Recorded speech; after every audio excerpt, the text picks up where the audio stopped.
Hello students, मेरे छोटे प्यारे भाई और बहन, कैसे हैं आप लोग। आपकी यूट्यूब चैनल नया कोचिंग क्लास में बहुत बहुत स्वागत करता हूं। हम इस वीडियो में क्लास 9 की मैथमेटिक्स पढ़ेंगे। मैथमेटिक्स में फर्स्ट चैप्टर से स्टार्ट करेंगे और लास्ट पे ख़त्म करेंगे। पूरे चैप्टर कराऊंगा भाई, ध्यान रखना इस बात का। आपका पूर्ण सिलेबस में मैं कराऊंगा, ये मेरी जवाबदारी है। बस आपको मेरे हर एक वीडियो को, आज पहली वीडियो है 9th क्लास की, तो हर एक प्रत्येक वीडियो को ध्यान से देखना है और सीक्वेंस बना के चलना है। प्रत्येक सवाल को करके देखना है ताकि आपसे समझने में कोई प्रॉब्लम नहीं जाएगी।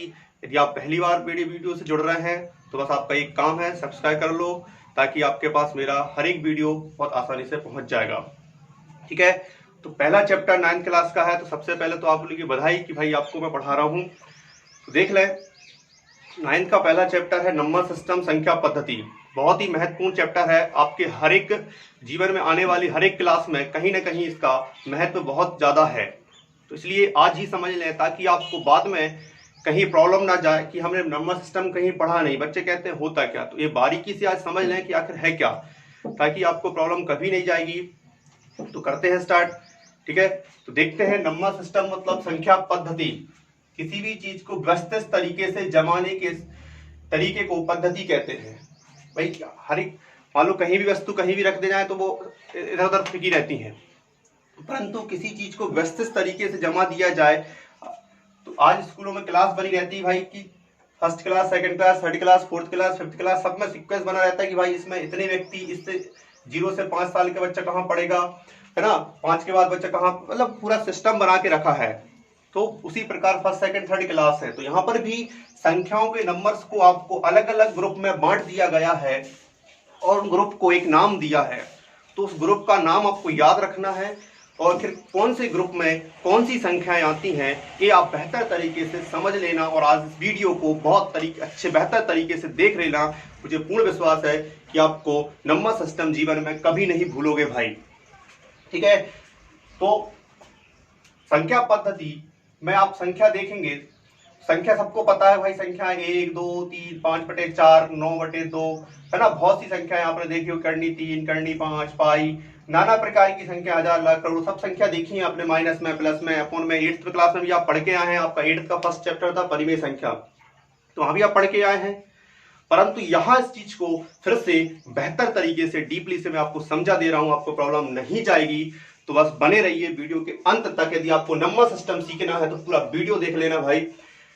तो मैं बताता हूं कि पहली जो प्रकृत संख्या है, नेचुरल नंबर है आपका, वो होता क्या है वो देख ले। पहला ग्रुप कौन सा है? प्राकृत संख्या, नेचुरल नंबर। भाई इस ग्रुप में, नेचुरल नंबर में आपकी जितनी भी धनात्मक पॉजिटिव संख्याएं होती हैं, 1 2 3 4 5 6 7, डैश डैश डैश आगे चले जाओ, 1000 10,000, है ना, करोड़ तक, ये वाली संख्याएं रखी गई हैं यहाँ पर। कौन सी? प्राकृत संख्या, नेचुरल नंबर, पॉजिटिव वाली, प्लस वाली। ध्यान रखना 1 2 3 4 5 6 नेचुरल नंबर का जो ग्रुप होता है उसे हम कैपिटल एन से शो करते हैं। काय से प्रदर्शित करते हैं? कैपिटल एन से दर्शाते हैं नेचुरल नंबर का, प्राकृत संख्या का। और प्राकृत संख्या में कौन कौन संख्या आती है? 1 से स्टार्ट होती है, 1 2 3 4 5 6 7, चले जाओ आप, है ना, अनंत तक। ये आपकी संख्या होती है प्राकृत संख्या। ध्यान रखना प्राकृत संख्या में धनात्मक संख्याएं आती हैं और सिंगल संख्या रहती है जिनको हम गिनने के लिए उपयोग करते हैं, है ना। स्कूल में 10 बच्चे हैं तो 10 हैं, हम 2 हैं, 3 हैं, 50 हैं, 60 हैं, 70 हैं, तो काउंटिंग के लिए उपयोग किया जाता है इनका। वो नेचुरल नंबर है जिनको काय से प्रदर्शित किया जाता है? एन से प्रदर्शित किया जाता है। ठीक है, पूछ लेते हैं कि प्राकृत संख्या को काय से दर्शाते हैं? तो प्राकृत संख्या को एन से प्रदर्शित किया जाता है, कैपिटल एन से। स्मॉल एन मत लिखना, कैपिटल एन से ही प्रदर्शित किया जाता है, इस बात का ध्यान रखना। फिर तो आपको समझ में आ गई होगी कि प्राकृत संख्या क्या होती है। प्राकृत संख्या नेचुरल नंबर 1 2 3 4 5 से स्टार्ट होती है, चले जाओ जहां तक जाना है आपको, है ना। फिर इसके बाद पूर्ण संख्या, होल नंबर। आपके होल नंबर को दर्शाते हैं डब्ल्यू से। क्या दर्शाते हैं भाई? डब्ल्यू से, इस बात का ध्यान रखना। ठीक है, पूर्ण संख्या में कुछ नहीं करना भाई, आपको सीक्वेंस समझना है। प्राकृत संख्या में 0 को शामिल कर दो। यदि हम प्राकृत संख्या में 0 को भी शामिल डाल दें तो वो ग्रुप फिर आपका प्राकृत नहीं बचता, वो पूर्ण संख्या वाला ग्रुप बन जाता है।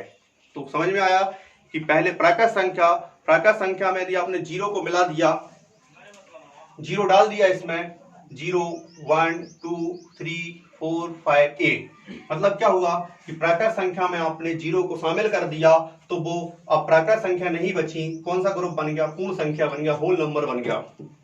कौन सा नंबर बन गया, होल नंबर, पूर्ण संख्या। पूर्ण संख्या में क्या है, सिंपल सा आइडिया ध्यान रखना है कि प्राकृत में जीरो को शामिल कर दो तो फिर वो प्राकृत से काय में आ जाती हैं, पूर्ण संख्या में आ जाती हैं।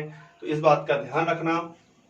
तो पूर्ण संख्या में जीरो शामिल हो जाती है किसमें, प्राकृत संख्या में, तो वो ग्रुप बन जाता है आपका पूर्ण संख्या। इसे काय से प्रदर्शित करते हैं, कैपिटल W से दर्शाते हैं इसको, ठीक, होल नंबर बोलते हैं। आपकी थर्ड नंबर का आता है पूर्णांक संख्या, इंटीजर नंबर्स, इसे दर्शाते हैं जेड से। जेड से इसलिए दर्शाते हैं, कहीं कहीं इसको आई से भी दर्शाएंगे नेक्स्ट कक्षाओं में, परंतु 9th क्लास में से जेड से दर्शाते हैं क्योंकि यहाँ बताया गया है जेड से, क्योंकि जेड जो है वो जर्मन भाषा का एक शब्द है जहलीन। कहाँ से लिया गया है, जर्मन भाषा का शब्द है जहलीन। जहलीन में आप पढ़ेंगे, जहलीन जो जर्मन भाषा का शब्द है, ठीक है। जहलीन में जह का मतलब होता है गिनना, इनका मतलब होता है संख्या, ठीक है। तो ये जर्मन भाषा का शब्द है, वहां से लिया गया है, इसलिए इसे काय दर्शाते हैं, जेड से प्रदर्शित करते हैं। पूर्णांक संख्या में इंटरेस्ट में आपने देखा होगा, आप जब ग्राफ बनाते हैं, संख्या पद्धति को जब लाइन से दर्शाते हैं तो वहां पर आपको एक लाइन बनाना पड़ता है। इस प्रकार आप नंबर देते हैं कि आपके राइट हैंड साइड आप प्लस की संख्या लिखते हैं और इस तरफ क्या लिखते हैं, माइनस की। तो सिंपल सी बात है कि आप जब पूर्ण संख्याओं में माइनस की संख्याओं को शामिल कर दो, माइनस की संख्याओं को शामिल कर दो तो आपको जो ग्रुप बनता है वो पूर्णांक संख्या ग्रुप बन जाता है। जैसे जेड से प्रदर्शित करते हैं, माइनस की संख्या शामिल हो जाए तो आपका वो काय का ग्रुप बन जाता है, पूर्णांक संख्या बन जाती है, ठीक है। पूर्णांक संख्या में प्लस की, माइनस की और जीरो भी शामिल होती है, ध्यान रखना, प्लस की हो माइनस की हो। तो संख्या पद्धति में आप जो संख्याओं को दर्शाने के लिए जो उपयोग करते हैं वहां पर ये संख्याएं प्लस की भी होती है और माइनस की होती है, जीरो भी होती है। तो प्लस की भी, जीरो भी शामिल हो जाए और माइनस की संख्या भी आ जाए तो वो सब ग्रुप जो बन जाता है बेटा वो आपका बन जाता है पूर्णांक संख्याएं। काय का बन जाता है, पूर्णांक संख्याएं, जिसमें माइनस। तो पूर्णांक संख्या से क्या स्पष्ट होगा कि पूर्णांक संख्या में प्राकृत और पूर्ण सब शामिल होती है और माइनस की भी होती है, ठीक। तो माइनस की संख्या, प्लस की संख्या और जीरो से मिलकर बनती है, वो आपकी कहलाती है पूर्णांक संख्या, जिसे हम जेड से दर्शाते हैं, है ना। -1, -2, -3, 0, 5, 6, 7 कुछ भी लिख लो, ये संख्या कहलाएंगी आपकी पूर्णांक संख्या कहलाएंगी। अब आती है आपकी परिमेय संख्या, रैशनल नंबर। तो वह संख्या, बहुत ध्यान समझना इसकी परिभाषा को, वह संख्या जिसे हम p/q के रूप में ले सकें और जहां पे q is not equal to 0, इसका q जो है वो कभी 0 के बराबर नहीं होता, मतलब हर कभी शून्य नहीं होता। तो परिमेय संख्या का मतलब क्या हुआ, जिसे हम q से दर्शाते हैं, कैपिटल Q से, इसका अर्थ क्या हुआ, वह संख्या जिसे हम p/q के रूप में लिख सकें, वह संख्या जिसे हम p/q के रूप में लिख सकें और q कभी इसका 0 के बराबर ना होता हो, वह आपकी संख्या जो है वो परिमेय संख्या कहलाती है। तो देखिए आपका एक क्वेश्चन है 9th का, फर्स्ट ही क्वेश्चन है, फर्स्ट, क्या 0 एक परिमेय संख्या है। तो हाँ, 0 एक परिमेय संख्या है क्योंकि उसको हम 0/1 लिख सकते हैं। किसी भी संख्या के अपॉन में कुछ नहीं रहता तो उसके अपॉन में 1 मानते हुए, तो 0/1 लिखा जाएगा 1। तो जितनी भी आपकी अपॉन वाली हैं 1/2, 3/2, है ना, और ये सब जो संख्याएं हैं जितनी आपको दिख रही है 1 2 3 4 5 6 7 0 1 2, ये माइनस वाली सब क्या है आपकी परिमेय संख्या है, ठीक है। जितने भी ऊपर की संख्या है वो सब क्या है, परिमेय संख्या है। तो वह संख्या जिसे हम p/q के रूप में लिख सकें वो है आपकी कहलाती है क्या, परिमेय संख्या, रैशनल नंबर। इस बात को आप ध्यान से समझ लें। तो और जैसे p/q के रूप में ना लिख सकें तो वो आपकी संख्या कौन सी हो जाएगी, यहाँ पे एग्जाम्पल लिख दे रहा हूँ, p/q is not equal to 0। परिभाषा आप मेरी भाषा को सुन के लिख लेना कि वह संख्या जिसे p/q के रूप में लिख सकें और q is not equal to 0, तो वह संख्या क्या कहलाती है, आपकी परिमेय संख्या कहलाती है, रैशनल नंबर कहलाती है। जैसे 1/2 है ना, 5/3, 0 1 2। फिर आपकी आती है अपरिमेय संख्या, इरेशनल नंबर। देखा होगा आपने, इसमें अपरिमेय संख्या, इसको कहते हैं अपन अपरिमेय संख्या। मतलब क्या होगा कि वह संख्या जिसे p बटे q के रूप में नहीं लिखा जा सकता, वह संख्या कहलाती है आपकी अपरिमेय संख्या, इरेशनल नंबर। इसे ऐसे s से प्रदर्शित करते हैं, कैसे, इसे s से दर्शाते हैं। जैसे पाई आपका एक क्या है, इसका मान होता है 3.14, एक डैश डैश डैश चले जाओ, इसका 50 दशमलव तक आर्यभट्ट निकाल के परेशान हो गया, पर इसका पूर्ण मान नहीं मिला अभी तक। तो इसलिए इसे क्या कहते हैं, वह संख्या जिसे p बटे q के रूप में नहीं लिखा जा सकता, परिमेय के रूप में नहीं लिखा सकता, वही संख्या क्या कहलाती है, आपकी अपरिमेय संख्या कहलाती है। जैसे कर्णी दो का मान 1.41 कुछ होता है, परंतु पूर्ण रूप से सही डैश डैश डैश चले जाओ। फिर कर्णी 3 की बात करें अपन, तो ये भी एक अपरिमेय संख्या है ना। कर्णी 7 हुई, कर्णी 11, ये जितनी भी संख्याएं हैं पूर्ण वर्ग नहीं होती, उन संख्याओं पर यदि कर्णी लग जाए तो वो सब कैसी होती हैं, अपरिमेय होती हैं। तो वह संख्या जिसे p बटे q के रूप में नहीं लिखा जा सकता, वो आपकी संख्या कहलाती अपरिमेय।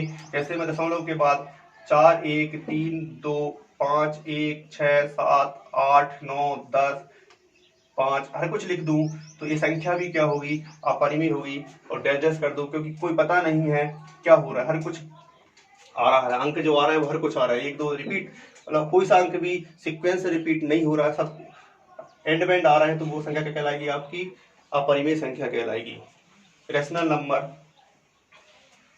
अब बात आती है भाई आपकी वास्तविक संख्या पे, रियल नंबर। तो सिंपल सा एक आइडिया है, समझने वाली बात है। संसार की कोई भी संख्या हो, इन सब जो भी जितनी भी संख्या हैं, मतलब परिमेय और अपरिमेय के समूह को, जो परिमेय होती है और अपरिमेय सबके समूह को क्या कहते हैं, वास्तविक संख्या कहते हैं, रियल नंबर कहते हैं। प्रत्येक रियल नंबर को संख्या पद्धति में अपन इसे लाइन पर प्रदर्शित किया जा सकता है, ठीक है। तो सभी संख्याएं जो होती हैं वो सब क्या होती है, वास्तविक होती है। चाहे कोई सी भी ले लो आप, 1 2 कर्णी 3 है ना, आपका पाई, ये सब संख्याएं जो हैं वो टोटल नंबर्स जो हैं वो सब कैसे होते हैं, वास्तविक होते हैं। इस बात का आपको ध्यान रखना है। तो इन सब के आपके नाम को पता रखना है, कौन कौन सी संख्याएं आती हैं। तो प्रकृत संख्या में आपकी 1 2 3 4 5 6 7 आती है ना, 10 20 100 50 150 चले जाओ। फिर उसके बाद में पूर्ण संख्या होल नंबर को डब्ल्यू दर्शाते हैं, इसमें जीरो शामिल हो जाती है। प्रकृत संख्या में यदि हम जीरो को शामिल कर दें तो ये पूर्ण संख्या बन जाती है। उसके बाद में माइनस की संख्या और डालना है, इसमें -2 -3 -5 -, बटे वाली नहीं, तो पूर्णांक संख्या इंटीजर नंबर बन जाता है आपका, जिसे हम जेड से दर्शाते हैं। और परिमेय संख्या जिसे हम p बटे q के रूप में लिख सकें। तो ये सब प्राकृत पूर्ण पूर्णांक सब परिमेय संख्या होती है, ठीक है। उसके बाद अपरिमेय संख्या जिसे हम p बटे q के रूप में नहीं लिख सकते, वो आपकी संख्या कहलाती है अपरिमेय। और सब जितनी संख्या है टोटल नंबर, प्राकृत पूर्ण पूर्णांक परिमेय अपरिमेय, ये सब जितने नंबर्स हैं आपके, वो सब क्या कहलाते हैं, रियल नंबर कहलाते हैं। इसमें सब संख्याएं जाती हैं, वो आपका रियल नंबर का बन जाता है। तो ये संख्या पद्धति का आपका बेसिक था, इसको समझ लें ताकि आपको प्रॉब्लम बिल्कुल नहीं जाएगी भाई। नेक्स्ट वीडियो में मिलते हैं आगे एक्सरसाइज के साथ। यदि वीडियो अच्छा लगे तो भाई लाइक जरूर कर देना।